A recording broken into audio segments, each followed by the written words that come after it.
Okay, hey guys, this is our very first recording in AP Lit. We're going to be talking about the end of letter 4 as well as chapters 1 through 3. Hopefully this works well. Um, be patient with me because you know this is my very first time, so I'm not quite at Mr. Matchell's level of expertise just yet, but hopefully I will be after this. Okay, so you guys read letter 4 of Walton's diary.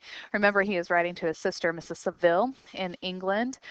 Um, in the beginning of letter 4, let's see here, it looks like we've gone through most of letter 4, but let me kind of just recap. Letter 4 is our first appearance of the creature. We see him being described as a being which had the shape of a man, but apparently of gigantic stature. And he sat in the sledge and guided the dogs. This is on page 20 if you want the exact quote. Then the next morning, that's when we meet Victor Frankenstein. He has not been named just yet, so anyways, that's just knowledge that you know already because I'm telling you. So Walton, remember, is wanting a friend. He's looking for a companion on the seas. He's on this mighty adventure and all of this kind of thing, and he's supposed to be almost embodying isolationism, but he still wants a friend. So he's kind of found that in Victor Frankenstein. He says on page 23, which is where fourth period would be starting. He says, my affection for my guest increases every day. He excites at once my admiration and my pity to an astonishing degree. How can I see so noble a creature destroyed by misery without feeling the most poignant grief? Okay, so he's already feeling a connection to Frankenstein. So he's starting to see that he has these great qualities of being a friend and he's wanting to talk to him. So then later on, he begins to confide in Frankenstein. At the end of page 23, he says, one man's life or death were but a small price to pay for the acquirement of the knowledge which I sought, for the dominion I should acquire and transmit over the elemental foes of our race. But then, as I spoke, a dark gloom spread over my listener's countenance. I added the but then, okay, because we have a shift. Walton is telling him, and is like almost expecting Frankenstein to say, yeah, that's exactly right. Human life, it's worth nothing if it is, comes after the pursuit of knowledge. But Frankenstein didn't agree because he had this dark gloom that spread over him. And then he said, unhappy man, do you share my madness? Have you drank also of the intoxicating draught? Hear me, let me reveal my tale, and you will dash the cup from your lips. So Frankenstein, he's telling Walton that he understands Walton's passions, but he has regretted his own ruthless pursuit. He says, basically, if I would have had the chance, I would have dashed that cup from my lips. So he's telling Walton, it's kind of a warning, basically, of um, basically a warning talking about what Walton's passions, I guess, could lead to. Sorry, I'm hesitating here. I'm kind of thinking it's kind of odd not talking to someone. I'm just talking to myself in this empty room. So, anyways, okay, so Frankenstein is warning. So this is how we're going to hear the tale of Frankenstein and his creature. Okay, let's see here. Let's go ahead and go to chapter 1. So our narrator is Victor Frankenstein. Let me write that up here.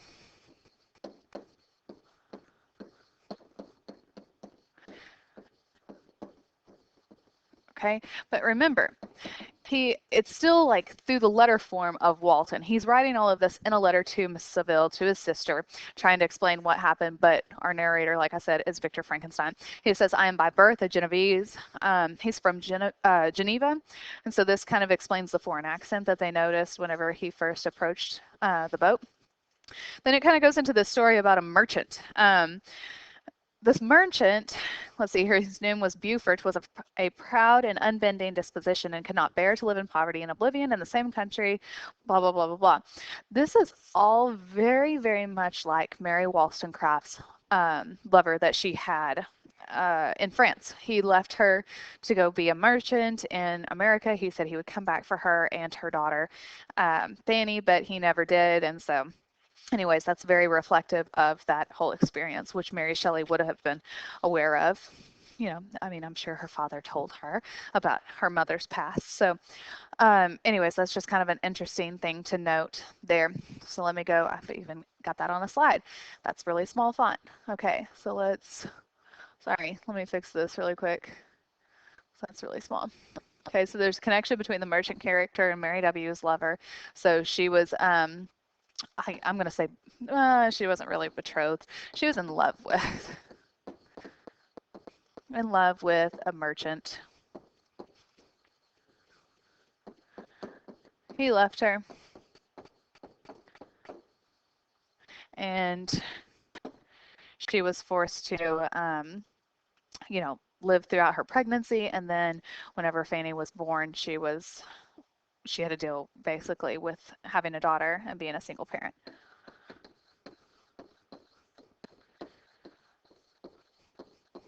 until she married her Prince Charming, William Godwin.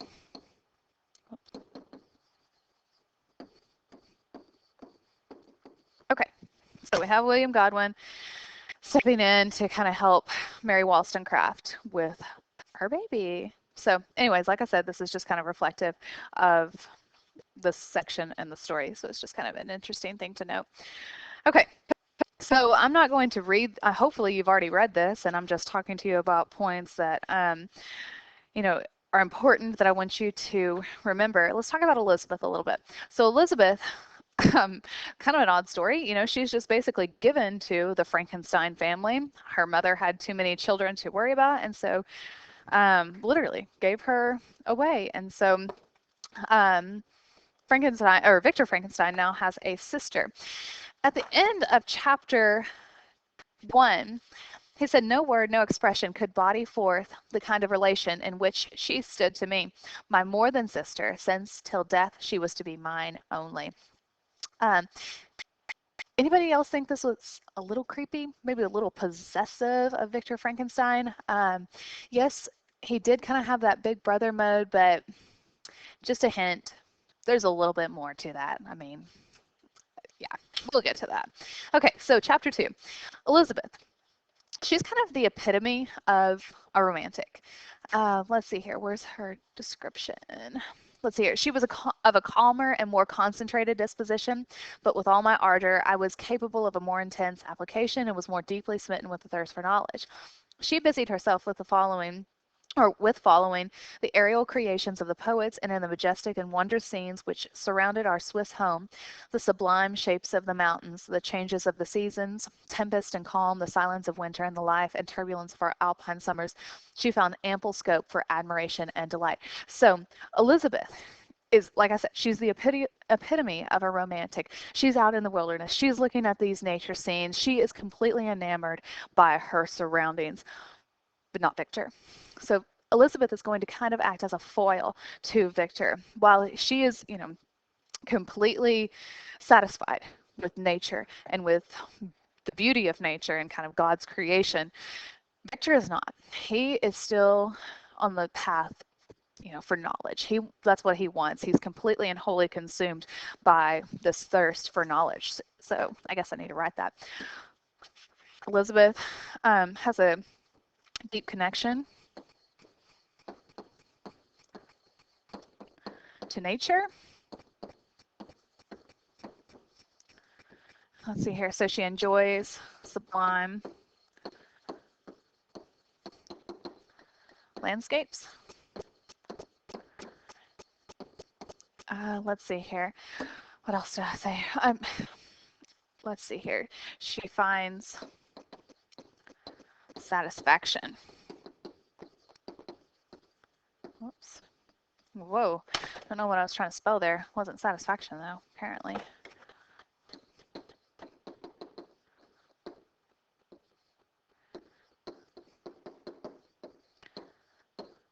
Okay, so she finds satisfaction with nature. Keyword, satisfaction. She is not pursuing anything else in order to feel any sort of desire. Nature is enough. Not so with Victor. He wants all of that knowledge that he can get. Okay, so this is just something that I wanted to point out. The Song of Roland that they mention in chapter 2. It's the oldest surviving major French work. It's an epic poem. Um, let me see here. It would have been well known because it was really popular um, before that time. It was really popular. Let's see here. I have my exact years. Okay. It was really popular in the 12th and 13th centuries.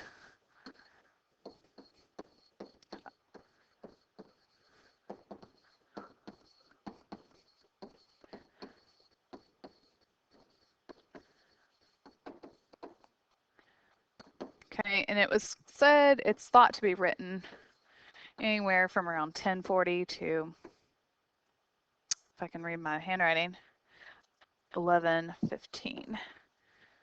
Okay, so anyways, just kind of interesting to know. It would have been popular. People would have known what this was during that time. Okay, um, let me make sure that there's nothing else that I want to say about chapter 2 here.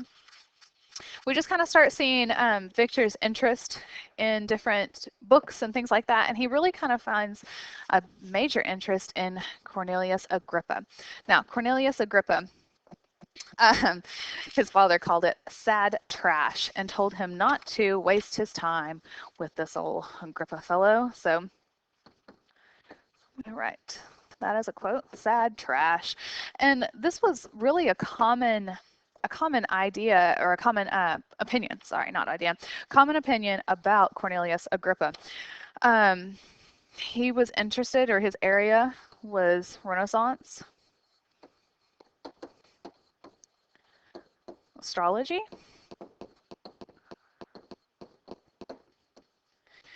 He was interested in the ability to control the natural world.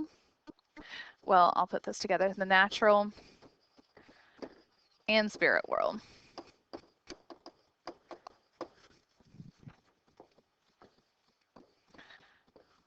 Through the use of magic.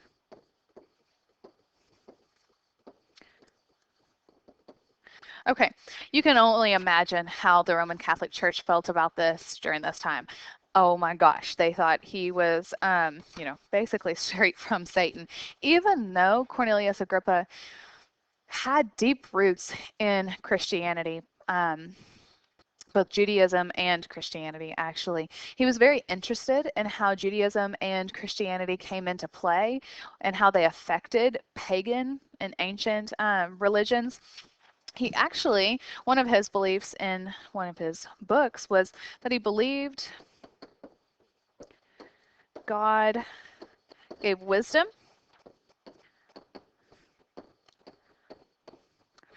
to certain wise men in ancient society.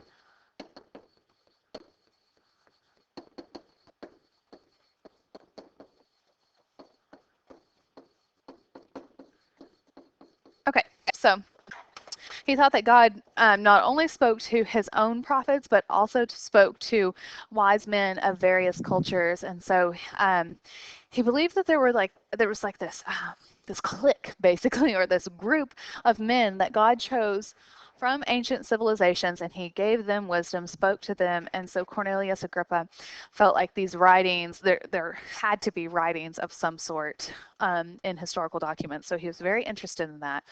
But anyways, he was really interested in magic as well. So you can imagine why Victor Frankenstein's father would have said, put down that trash. You don't need that. Okay. This whole exchange between Victor and his father.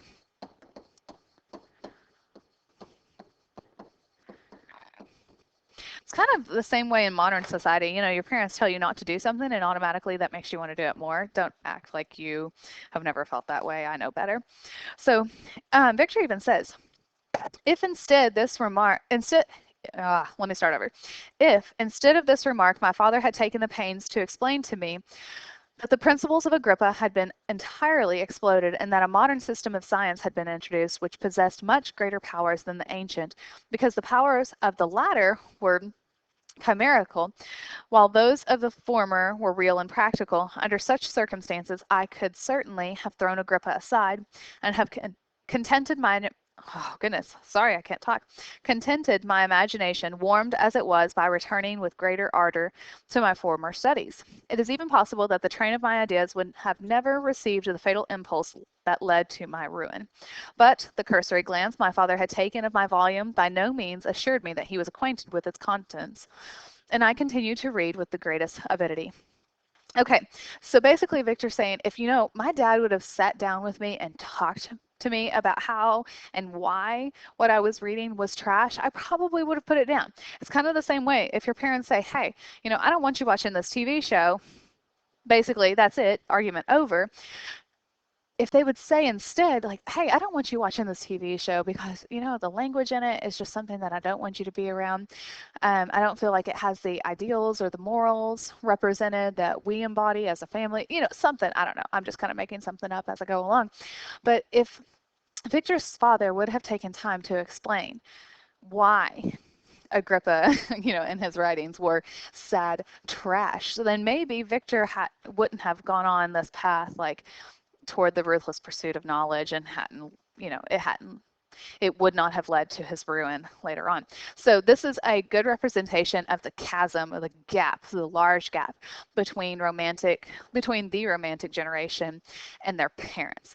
So their parents were of the old school ways.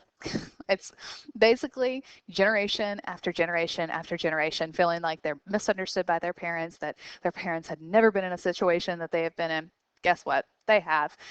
As a 27-year-old adult, I now realize that my parents went through many of the exact same situations that I went into as a teenager and thought, that I was completely alone, that no one would ever understand me. That's kind of what Victor felt like. He was kind of being the sad, angsty child, and the father was being the stubborn, righteous authority. Okay. The romantics. They felt like they needed to break free from these bonds that their parents had been in by the church, by, society, by industrialization, by all of these things, all of these boxes that they had been fit into. Kind of the same thing. We're talking about it in sophomore English, 50s versus the 60s. 50s, their mantra was basically, if you do your work and if you stay organized and, basically work hard, you will be successful. It has nothing to do with um, creativity or really like any sort of freedom of speech, or I almost the first phrase that came to my mind, and I kind of hesitated to say it, but freedom of spirit. That to me is more important even than speech. Just like the free will to be yourself and to kind of create your own ideals and your own way of doing things. Feel like I kind of rambled there for a bit, so sorry. You can fast forward through that little section if you want. Okay, so this is just something that I wanted to point out. Let's see here. On page 36. Okay, it starts with the paragraph, when I was about 15 years old. I'm going to go ahead and read that and then talk to you about why I picked this as an important part of the chapter. Let's see here. We had retired to our house near Bellerive when we witnessed a most violent and terrible thunderstorm. It advanced from behind the mountains of Jura, and the thunder burst at once with frightful loudness from various quarters of the heavens. I remained while the storm lasted, watching its progress with curiosity and delight. As I stood at the door, on a sudden I beheld a stream of fire issue from an old and beautiful oak, which stood about 20 yards from our house, and so soon as the dazzling light vanished, the oak had disappeared, and nothing remained but a blasted stump. When we visited it the next morning, we found the tree shattered in a singular manner. It was not splintered by the shock, but entirely reduced to thin ribbons of wood. I never beheld anything so utterly destroyed. Okay, so this is a really good Gothic image. Whoops. We kind of have the same sort of Gothic images in Wuthering Heights And also in Jane Eyre of like the lightning striking a tree and it being completely destroyed. It's a symbol kind of beauty and some sort of beauty that can arise out of destruction.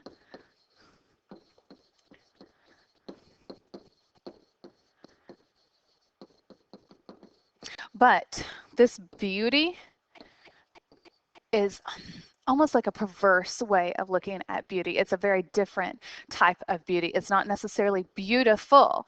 It's maybe, awe-inspiring or like almost terrifyingly or terribly beautifully. So I'm going to write.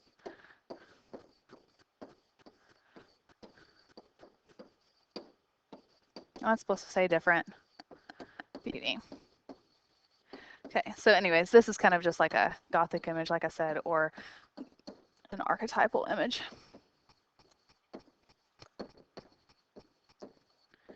Man, I've got to work on my handwriting on this smartboard. It's terrible. Okay, so let's see here. Make sure I don't want to go on.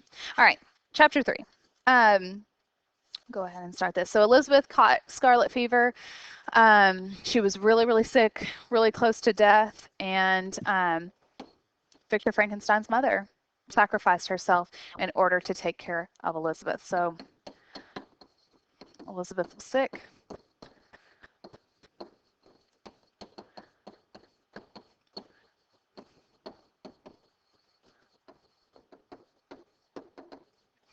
Her place. Okay. So her mother died in her place. Her mother willingly, I should have put that in there. She willingly died in her place. She knew that if she, was exposed to Elizabeth's scarlet fever, then she would more than likely die. It was not something that people most often recovered from. So she willingly took Elizabeth's place and allowed Elizabeth to live. Victor calls Elizabeth her favorite, which it's always kind of interesting to me. I would like to hear your thoughts in class to see if you think that he's, hurt by that, or if it's just something, like, oh, she was my mom's favorite, even though Elizabeth wasn't even biologically related to the Frankenstein. So, anyways, remind me about that. I want to talk about that in class and hear what you guys have to say. All right, so now Victor has experienced his first loss. He doesn't go to school for a little while because of that loss, but then he packs up and leaves after making sure that Elizabeth is okay. But really, he says on number 30 or page 39, never was she so enchanting as at this time. When she recalled the sunshine of her smiles and spent them upon us, she forgot even her own regret in her endeavors to make us forget. So Elizabeth has kind of taken that self-sacrificing role, even though she was grieving and she was hurting and she was in sorrow. She is the one who made it basically her purpose to make everyone else happy and their life fulfilling. Okay, so now on page 40, so Victor Frankenstein is on his way to boarding school. And we really have here, I underlined several things like it, where he points to his desperate thirst, his desperate like hunger, yearning for knowledge. He ardently desired the acquisition of knowledge on page 40. He was ready to be alone. He said, like he was now alone and that he was in his solitary apartment to spend the evening as I pleased. And then he says chance, or rather the evil influence, the angel of destruction. So he's thinking that chance or luck or like this destiny element ultimately led to his destruction. So he poured himself into science. He met a professor that was definitely against Agrippa. He really didn't think anything about him. But then he met another professor, Waldman, who pointed him toward chemistry. All chemistry teachers rejoice, but then we can say, hey, that's the root of evil in this book. I should probably not record that. Oh well.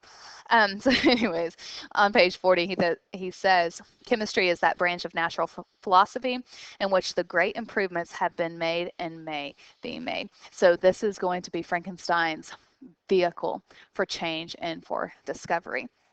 And then the professor Waldman, he took him into the laboratory. He explained all of the different instruments and everything like that. And so Frankenstein is now taken the bait, hook, line, and sinker. He ends this chapter by saying, "Thus ended a day memorable to me. It decided my future destiny." So here we have our Faustian theme. Let's see here. I don't want to talk about that right now, so we're going to delete that. Okay. So we have our Faustian theme. Frankenstein has made a deal basically with the devil. Okay.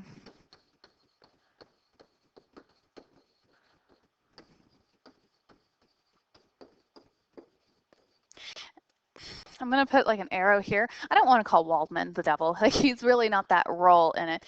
Frankenstein's his own kind of devil or his passions, his um, his intents, his focused passions are basically the deal that leads to his demise. But Waldman definitely played a role in that. So I'm going to put that up here. So we have our Faustian theme. Look that up if you can't remember what that means. Okay, and then just a really quick allusion here to the fates in Greek mythology. There's 3 of them. Ooh, look here, important number. They control the future. They see the future.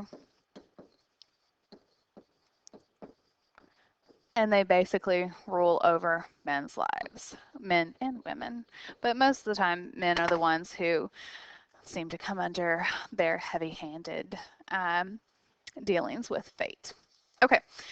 All right. So I've gone through chapters 1, 2, and 3, as well as the letters. You should be all caught up for class on Thursday. Remember, your homework is to turn in 3 open-ended questions. You can choose any material from letter 4 through chapter 3. Remember when I mean open-ended, or remember when I say open-ended, what I mean is that it can't be answered with a simple yes or no. And think of like analysis questions, okay? What questions would I ask you in order to get to that deeper level of meaning in the work? If you have any questions, you can always come in during Encore. All right, well, I hope you enjoyed our first recording. Sorry it was so long, but we just saved basically 30 minutes in class, so that makes me really happy. So have a good evening. I will see you maybe tomorrow. Bye.